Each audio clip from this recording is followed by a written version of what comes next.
15 días que está chao ya. Otra vez se transforma.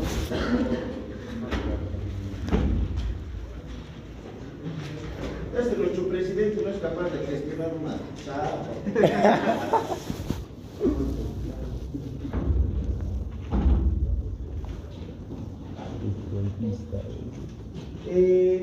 Algunas sustancias que tienen que ver con la vasoconstricción y la vasodilatación de los vasos sanguíneos tienen un componente importante que nosotros no debemos dejar de lado, porque ya sea la acción de cada una de ellas, pues va a producir en el cuerpo un cambio de la presión arterial. Dentro de las sustancias más hay componentes vasodilatadores. Por ejemplo, habíamos mencionado dentro de los más importantes a los vasodilatadores, al óxido nítrico, habíamos mencionado a la adenosinina como vasodilatadores y la bradicimina. Estos tres eran vasodilatadores por excelencia. Dentro de los vasoconstrictores, ¿a cuáles encontramos? Principalmente a la endotelina. Y esta endotelina generalmente nos marca a nosotros una de las acciones más complicadas que tienen los vasos sanguíneos. ¿Por qué?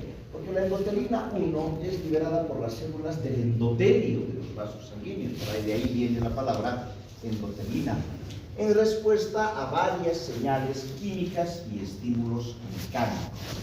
Esta va a producir vasoconstricción y es uno de los componentes más importantes para la producción de hipertensión arterial.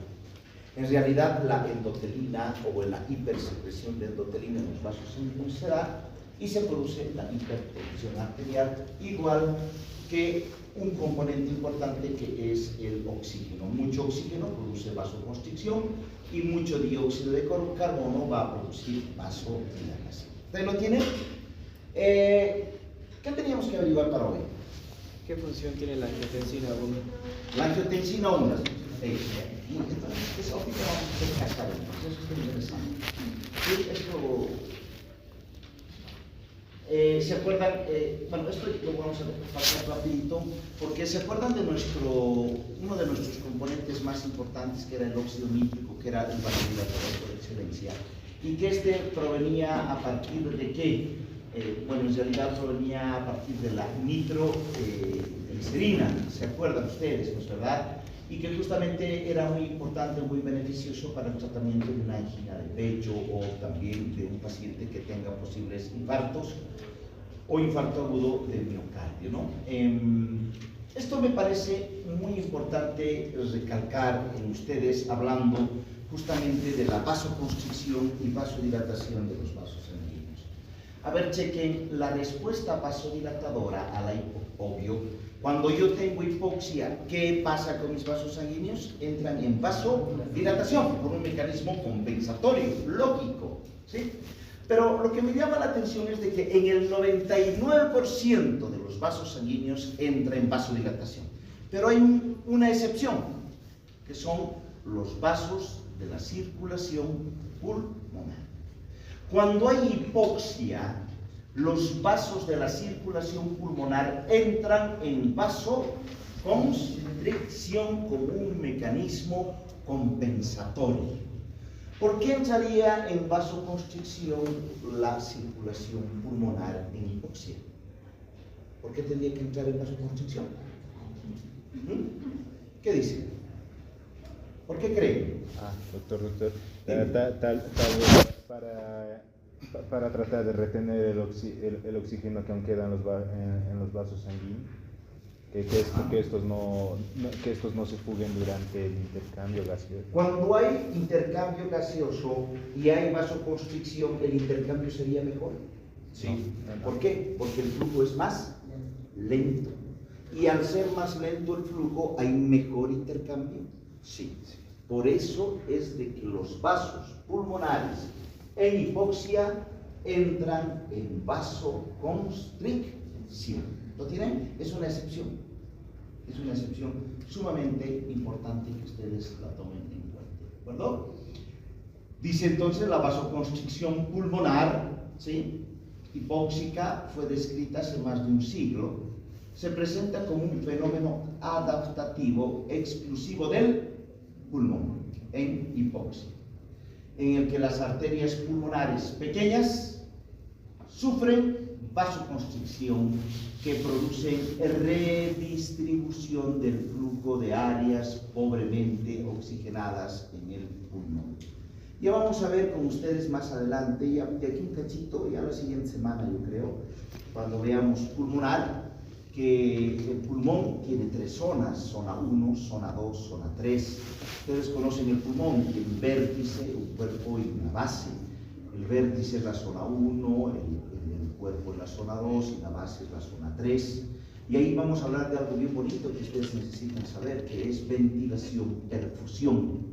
No es lo mismo ventilación, ni tampoco es lo mismo perfusión.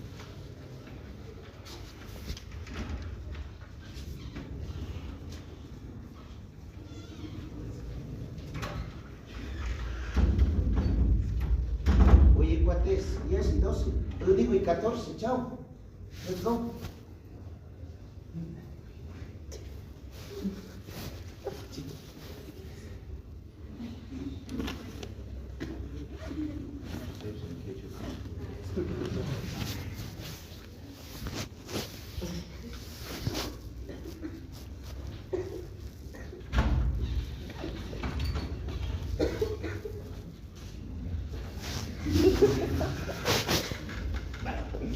Entonces les decía de que el índice de ventilación-perfusión, que ahorita no quiero que entren en crisis, es muy importante para ver qué partes del pulmón están bien oxigenadas. Pero eso, bueno, lo vamos a dejar cuando veamos fisiología respiratoria.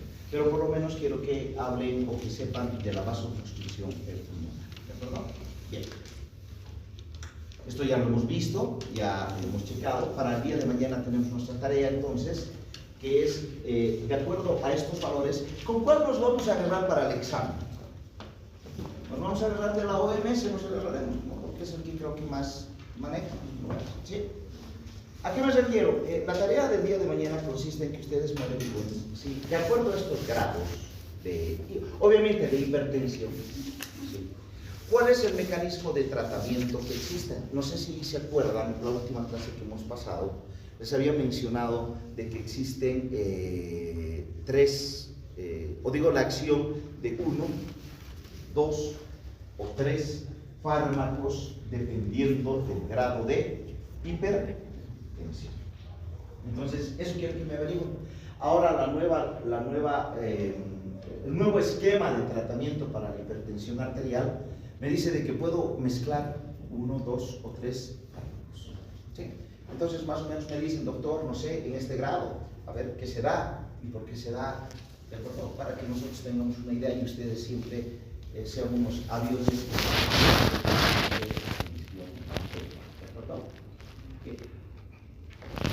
Sabemos nosotros de que el mecanismo de regulación del sistema nervioso autónomo con el simpático y el parasimpático tienen que ver principalmente con la inervación de los vasos sanguíneos. Y acá juega un papel importante el simpático. A ver, fíjense ustedes, el simpático es el que inerva mayormente a las venas. ¿Por qué inervamos mayormente a las venas el simpático? ¿Por qué tiene mayor inervación a nivel de las venas? Porque se acuerdan ustedes que las venas eran un almacén de sangre. Y al ser un almacén de sangre, ante un problema de estrés por pérdida de sangre, ¿quién tiene que actuar? El simpático. ¿Qué hace el simpático en los vasos sanguíneos? ¿Vasoconstricción o vasodilatación? ¿Qué dice? Un vaso y se quedan callados. Hasta ahí están bien todavía. Vasoconstricción. Vasoconstricción. Entonces, si hay vasoconstricción, las venas se contraen y jalan o llevan, si me permiten el término, mayor cantidad de sangre hasta el corazón. ¿Está claro? Algo que nos llama la atención de la inervación simpática es que los capilares no tienen inervación simpática. ¿Por qué los capilares no tienen inervación simpática? Porque no tienen que entrar en vasoconstricción. Más al contrario, ellos tienen que favorecer el intercambio de sus nutrientes sin que ellos entren ni en vasoconstricción ni en vasodilatación. Entonces, un aspecto fundamental, el simpático no inerva capilares, no inerva. solamente va a inervar, entonces arterias, arteriolas, pero en mayor cantidad, ¿quiénes? Las venas, por la razón que les he mencionado así. ¿De acuerdo? Obviamente, el sistema nervioso simpático tiene que actuar entonces en dos partes, ¿no? Es en el corazón y en los vasos sanguíneos. Lo mismo el parasimpático, tiene que actuar en el corazón y en los vasos sanguíneos. El simpático, ¿qué hace en el corazón? Acelera la frecuencia cardíaca. ¿Y qué hace el simpático en los vasos sanguíneos? Vasoconstricción. Entonces, acelera la frecuencia cardíaca y vasoconstricción el simpático. ¿El parasimpático qué hace? Baja la frecuencia cardíaca y en los vasos sanguíneos produce vasodilatación. ¿Está claro? Entonces ahí nace en nosotros la regulación del sistema nervioso autónomo. ¿De qué manera? Nosotros vamos a encontrar dos tipos de receptores en los vasos de gran calibre, que se llaman los barroreceptores y los quimioreceptores. ¿Ya? ¿Qué quiere decir un barroreceptor? Un barroreceptor está ubicado, vamos a tratar de ver acá está.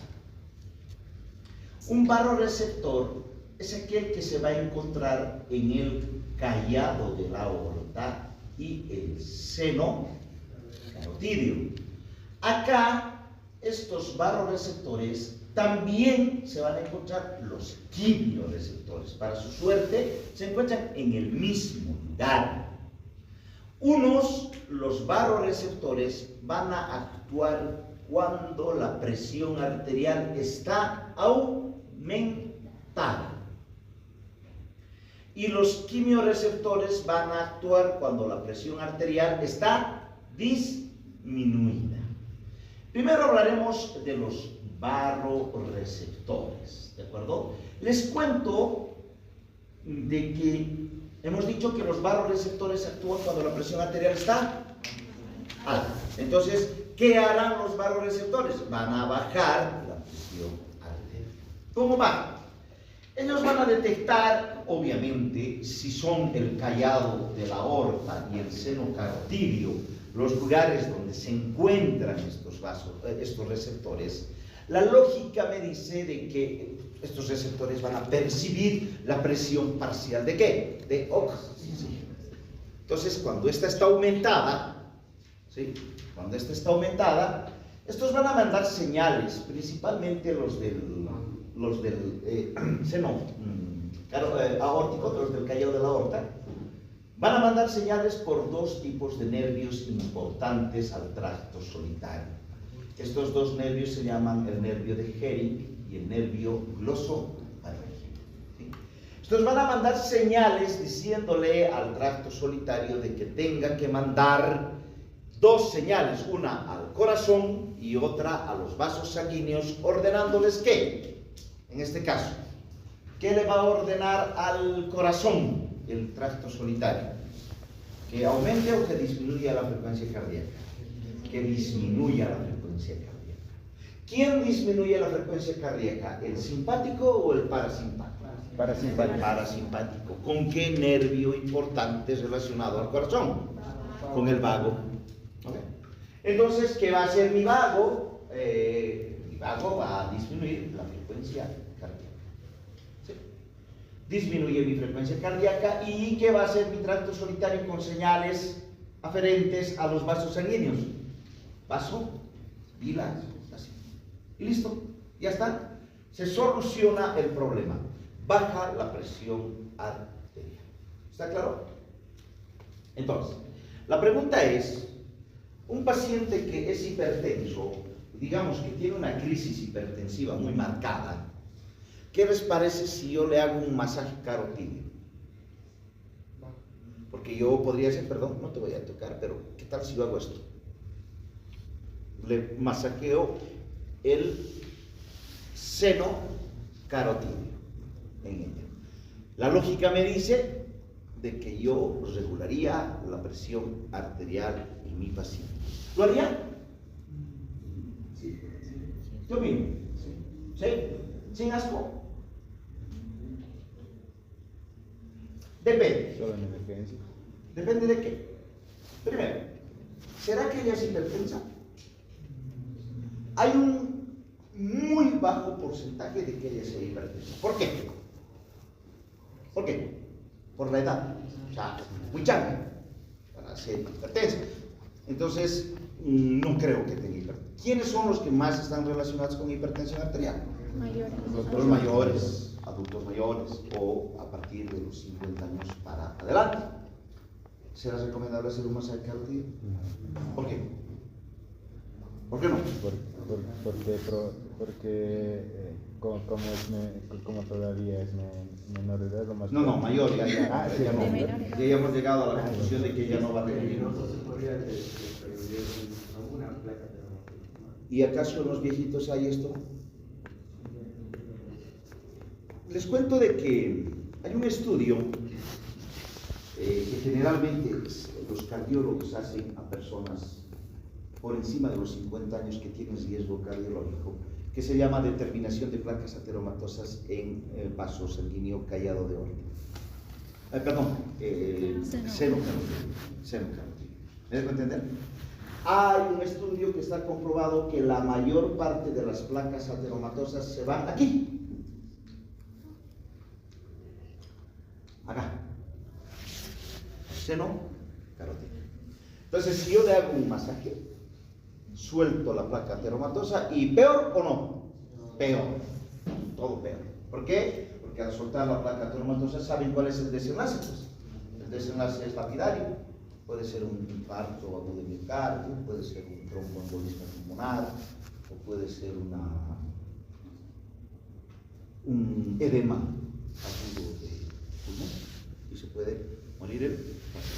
Entonces, mucho cuidado con tocar estos lugares tan complicados. ¿Hay que entenderlo? ¿Alguna vez te han besado en tu cuello? Ese río, bien tierno. Sí, eso quiere decir que sí. ¿Qué has sentido? Bien, está. Ha de sentir una sensación de desvanecimiento. ¿No ven? ¿Por qué? Porque el infeliz que ha activado su vaso receptor, ha activado sus vasos receptores, y la pobre ¿qué ha hecho? Ha bajado su frecuencia cardíaca a niveles muy marcados, 40 latidos por minuto, casi te vas, ¿sí? Entonces, y aparte vasodilatación, ¿me dejo entender? ¿No? ¿Sí? Y el otro, el ñato hecho el bueno, ¿no? Mis besos le hacen blanco. Desde ahora en adelante lo que le tienes que decir es ¿qué te pasa con mis vasos receptores? No te metas.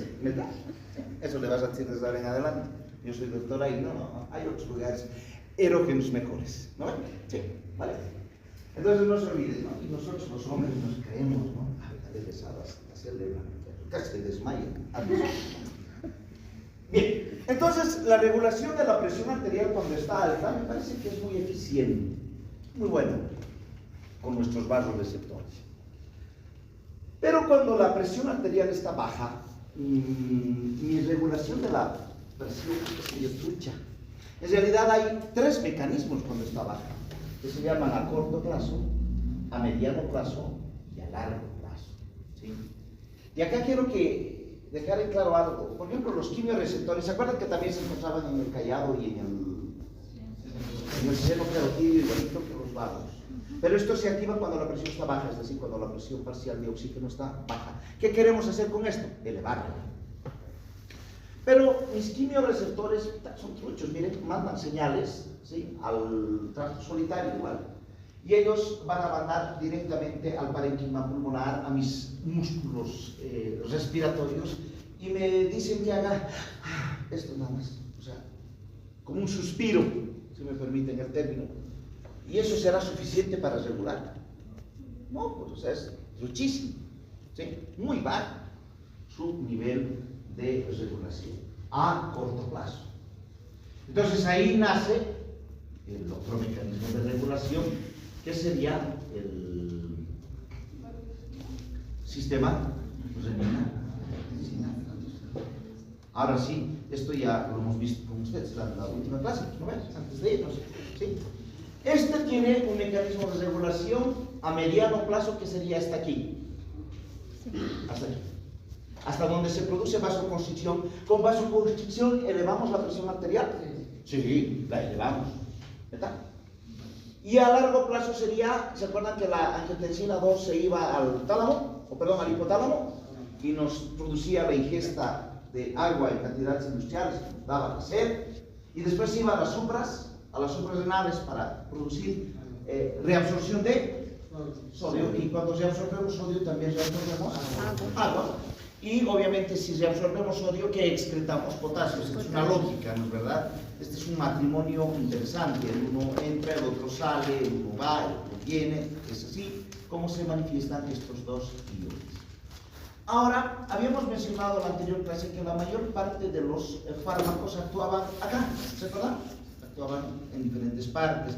¿Se acuerdan, no es verdad? Los artanes, la familia de los artanes, eran inhibidores de los receptores de angiotensina 2. Aquí actuaban, ¿se acuerdan? ¿Dónde actuaban los iles? Enalapriles, captopriles. ¿Se acuerdan dónde actuaban? Esos eran inhibidores de la ECA. ¿Se acuerdan? Sí. ¿Tenían que averiguar algo sobre estos otros? ¿O no? ¿Inhibidor de la renina cuál era? El alisquirén, habíamos dicho, no sé si se acuerdan. ¿Y de la aldosterona? Exactamente, la espironolactona, que es un diurético. Es un diurético. ¿Sí? ¿Y por qué es raro este diurético? Este es raro porque es ahorrador de potasio. Les voy a contar. ¿Se acuerdan ustedes que habíamos dicho que lo primero que nosotros deberíamos dar en un paciente que tenía hipertensión arterial, pero que no la habíamos diagnosticado, era un diurético? ¿Se acuerdan? ¿Por qué? Porque no podíamos hacerle la maldad, pues. O sea, pues no le vamos a dar medicamentos antihipertensivos si no lo es. Entonces, un diurético le bajaba la volemia tranquilamente. Pero ¿cuál es el riesgo del diurético? Tiene algo malo. El diurético no lo puede utilizar todo el tiempo. ¿Cuál es un riesgo?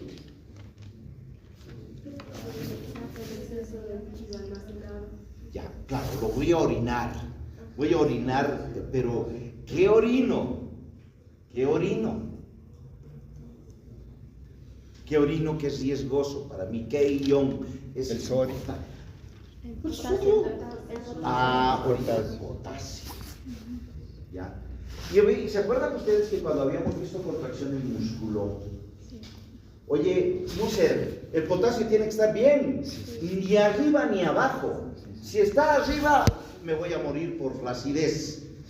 Si está abajo, me voy a morir por contracción. Igual mi corazón va a morir. Entonces no me conviene. No me conviene. Cuando veamos renal, chicos, cuando expliquemos renal, ahí les voy a mostrar, por ejemplo, la nefrona, ¿no es verdad? ¿Sí? Esto es la nefrona, se las presento, ¿no ven? ¿Sí? Y en diferentes partes de la nefrona se va a reabsorber sodio, potasio. En realidad esa es la función de la nefrona, absorber lo más que pueda de nuestros iones que tenemos. ¿Está claro? Esta espironolactona que nos ha dicho Sucumba, que actúa aquí en la aldosterona, tiene una propiedad, es un diurético ahorrador de potasio. Ahora sí, pues ahora ya el problema que estamos tratando de solucionarlo. O sea, si ahorro potasio quiere decir que no voy a orinar potasio. Y si no orino potasio ya estoy más tranquilo. Con sodio ya les he dicho también, no hay mucho problema. Nosotros somos un infeliz que sodio en todo le damos. ¿Sí? O sea, podemos perder sodio igualito, lo vamos a recuperar al cachito nosotros. ¿Sí? Comiendo nuestros taquis, nuestras papas. Donde sea encontramos sodio en cantidades industriales. Entonces, ahí habíamos hablado algo interesante que estaba checando, no sé si ustedes pueden googlear o pueden checar en la inteligencia artificial, que se está creando una vacuna contra la hipertensión arterial. Eso va a ser un bombazo. ¿Sí? ¿Por qué va a ser un bombazo? Hoy es la enfermedad que más mata. En realidad la hipertensión arterial no te mata, ¿no ve? Pero es el condicionante para que te mueras. ¿Por qué? Porque te va a soltar un trombo y ya saben cuál es el desenlace. Pues, ¿no? Obviamente no dicen ha muerto de hipertensión arterial, sino dice ha muerto de infarto. Pero no se determina la esencia misma. Esta vacuna dice que va a actuar acá, en este otro, en el papilar. ¿Qué va a hacer? Va a evitar la producción de angiotensinógeno. Y si es que no hay angiotensinógeno, listo, se cae todo, pues acá, si actúan los medicamentos acá, van a disminuir la presión arterial. Se dice que una sola administración de la vacuna puede durar hasta un año, eso está todavía con investigaciones, pero sería un boom, ¿no? Imagínense que ya no haya pacientes con hipertensión arterial o que estén controlados. Se va a favorecer mucho la muerte de tantas personas que puede existir. ¿Está claro? Hay una tarea. En realidad, la angiotensina 2 era la mente de la película, gracias a la ECA, que transformaba la A1 en A2, ¿correcto? Y ahí está producida vasoconstricción y luego todo, bla, bla, bla, que ya lo tenemos. Pero habíamos hablado de la angiotensina 1 y muchos les enseñaban a ustedes de que la angiotensina 1 no tenía función, era por sí sola sin función, que tenía que transformarse gracias a la ECA en A2 y recién ella tenía una función. Entonces yo les di una tarea de averiguar qué función tenía la angiotensina 1. Así que, ¿alguien ha podido averiguar qué función tiene la angiotensina 1? Nadie. Marcador indirecto de activación del sistema renal. ¿A qué te refieres? A ver. En clínica lo que usan es más experimental, niveles donde ayudan a ver la estimulación de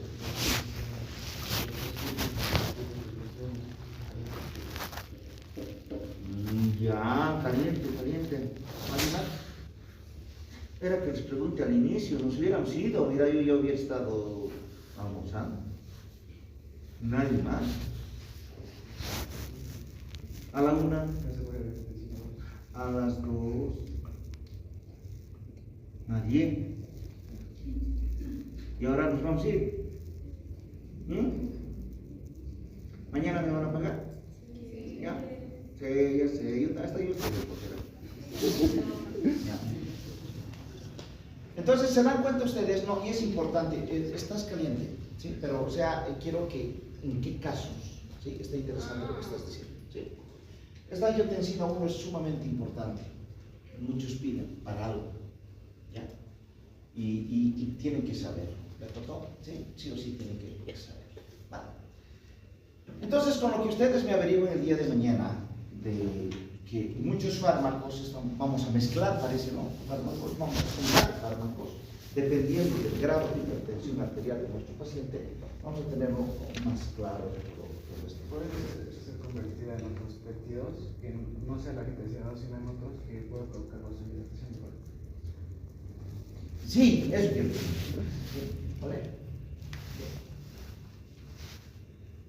Una placa de ateroma en la arteria renal. ¿Se ubica dónde está la arteria renal? Es que ya me dan miedo ustedes. No, neta, en serio. Los de las 8 están peor, pero sí. Eso es anatomía, creo que no saben qué es todavía. Ustedes ya saben todo un poco. Estudio. Ni yo mismo sé, ¿ves? ¿Quién hace eso? ¿El vamos a ver? ¿El viernes?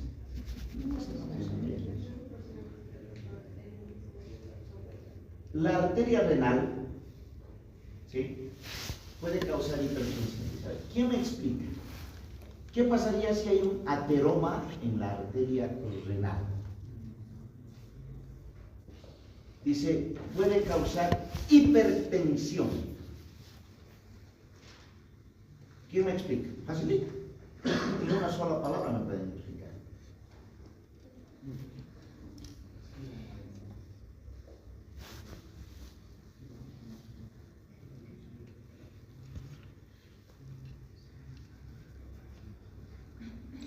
¿Cómo es? Facilito está. Por eso ustedes se tiran, porque son memoriones. Razonen nada más. Porque disminuye el diámetro de la arteria. Ya, disminuye el diámetro de la arteria y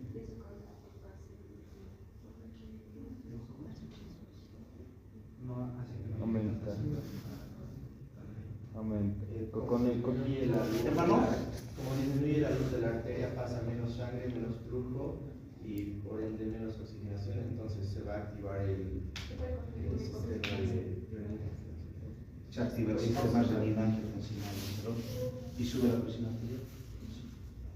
Por eso los pacientes con problemas renales son hipertensivos. Siempre un paciente con problemas renales serio, no puedo estar diciendo, mi señor me está todavía día de ser hipertenso, con problemas renales tiene hipertensión arterial y es anémico. Ya saben por qué. ¿Deja entender? Sí. Y lo más jota de todo esto en los pacientes renales es la hipertensión arterial. Aquí se cura la hipertensión arterial, porque decimos que la hipertensión arterial no se cura. ¿Se cura aquí? Sí, pues solucionamos el problema renal y solucionamos la hipertensión arterial. ¿Está claro? O sea, agárrate, Catalina, no, problemas renales te sale de todos lados. De manera indirecta te salen problemas serios. ¿De acuerdo?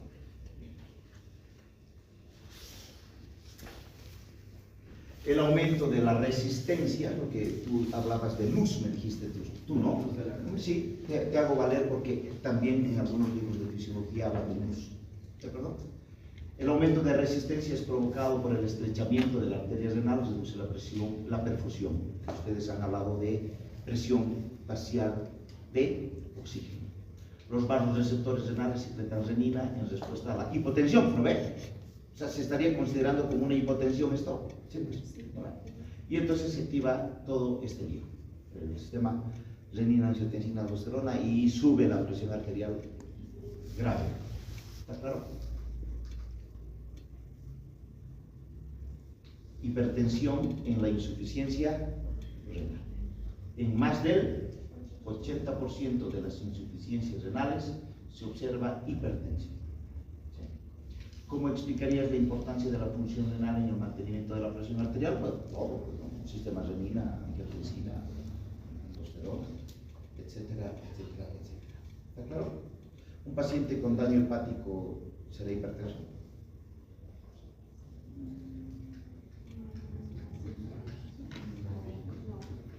¿Me averiguan también?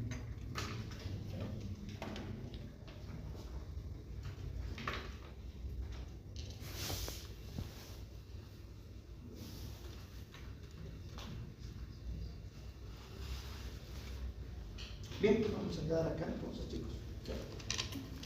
Y mañana ya continuamos con el shock.